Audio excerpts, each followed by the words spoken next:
You ever walk through the grocery store?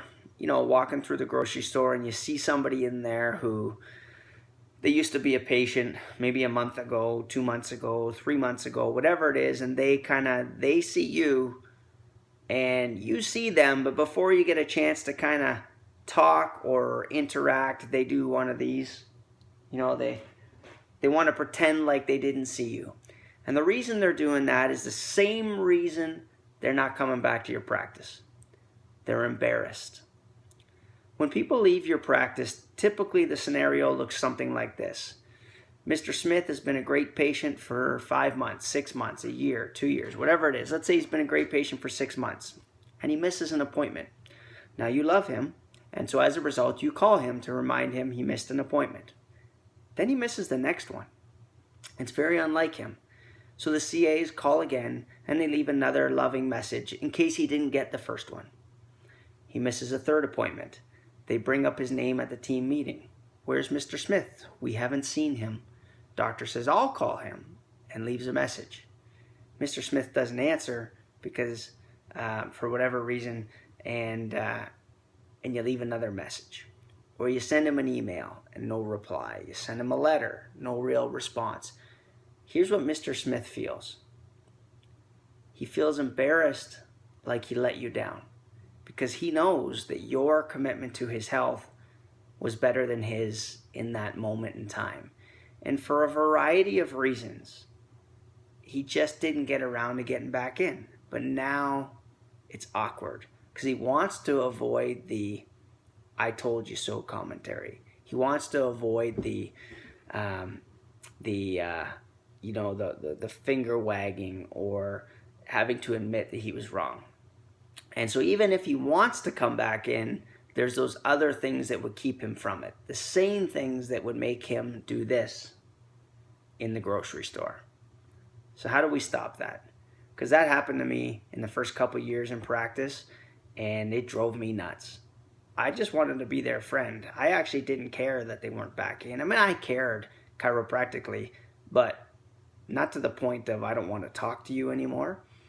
And so one of the things that we started was letting people go with ease, and I'm not sure that's the right terminology, but it would go something like this. The message to Mr. Smith would be, hey, Bill, I know you haven't been in a while, and people have all kinds of reasons why that's so. I just want you to know it's okay.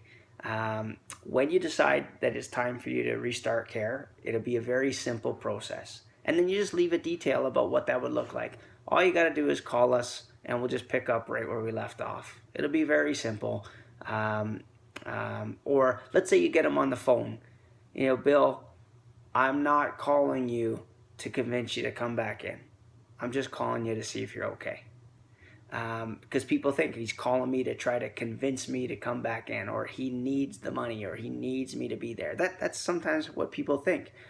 And and I know that you don't think that at all, but we have to create a scenario where it's easy for people to get back in. And so you just let them know. Somehow you have to verbalize to them, either by letter or anything, exactly how they would come back in. And then use your social media, your emails, etc. to continue to add value to their life. Whether it be offers that you send them, whether it be your top 10 tips for something, whether it be your strategies for different times of the year, cutting the grass, shoveling the snow, whatever it is, if you do that kind of stuff, just something so that you stay alive in their memory, and really you still end up being like their doctor. They just don't have an appointment. Like for me, everybody in my town is a patient. They just don't all have appointments yet. And for people who have been before, you'll have people come in, they'll introduce me. I'll see them at the supermarket. They'll introduce me and go, oh, this is Dr. Ryan. He's my chiropractor. And I'm thinking, you haven't been in my office for like 5 years. What do you mean I'm your chiropractor? I got this lady on Facebook who comments on everything that I do. She says, this is the best chiropractor ever. It's helped me out so many times. This is the most amazing chiropractor ever. Do you know when the last time she was in my office? 2005. Was the last. So it's 11 years since she's been in my office. And yet, I'm her chiropractor. whatever. I would like her to be more active than she is, but I'm happy to remain her chiropractor in her mind. So you have to let people go with grace. If you've had to let some people go recently, make sure that they know exactly how to restart care, and make sure you train this with your CAs so they know how to answer the phone. So Jim says, well, what do I have to do? It couldn't be easier, Jim. All you have to do is come in. And then when he comes in, you can do a quick reassessment. You might even bring him to a report. All that conversation can happen when you're in the office, but up until that point, you make it easy for them to walk back in. Okay? I hope you find that helpful, and I know it's a great reminder for me. All right, guys, have an awesome week.